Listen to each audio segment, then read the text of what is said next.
Hi, this is Paul Bedford, Business Growth Specialist, and welcome to my series, How to Do Dynamite Presentations. Now, today I'm going to talk about a very special situation where you might have people in your audience who are paying so much rapt attention to what you're saying that they decide to close their eyes to absorb your entire message.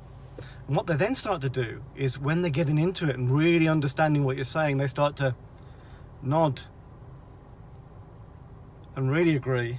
And those who really get into your message, what they'll start to do is they might grunt in approval. So you might get this kind of thing. So no matter how good you are at presenting, you're going to get that kind of situation where the people in the room maybe it's hot, maybe they haven't had enough caffeine, those kind of things. They're gonna start drifting off. They might fall asleep. They might close their eyes. They might lose interest.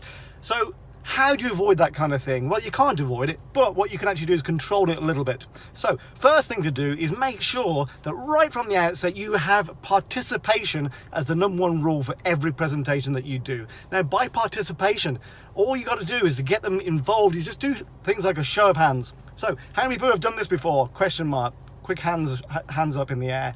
That gets them to move. Second thing you can do is actually leave your sentences hanging and prompt them to kind of fill in the gaps.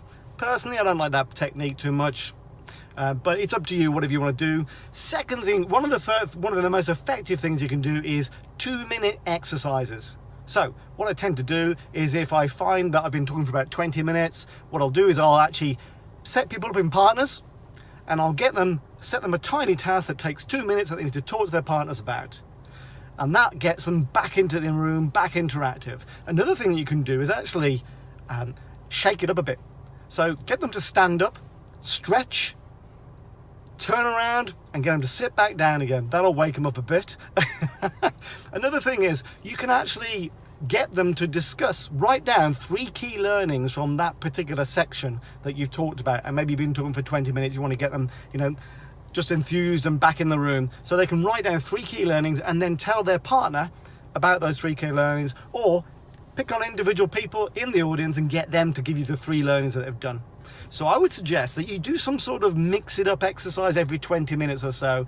People's attention span, when you've been talking for 20 minutes, even if you're really dynamic, you got to get them interacting with you somehow, even if it's just a hello, how, show of hands, whatever you want to do. Every 45 minutes, really should give them a proper little break, 5 minutes where you get them some exercises. What you can actually do also is just do some interrupt patterns where, I've done this before, you got a group maybe of 12 people, you think they might be flagging slightly, maybe they're after lunch, bit of a lull. So what you do is you actually get them to stand up, pick up all their stuff, and change places with someone else in the room.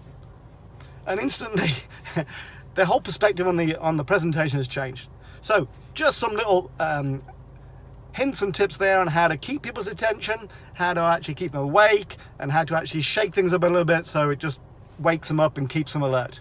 Thanks for listening. Paul Bedford, Business Growth Specialist.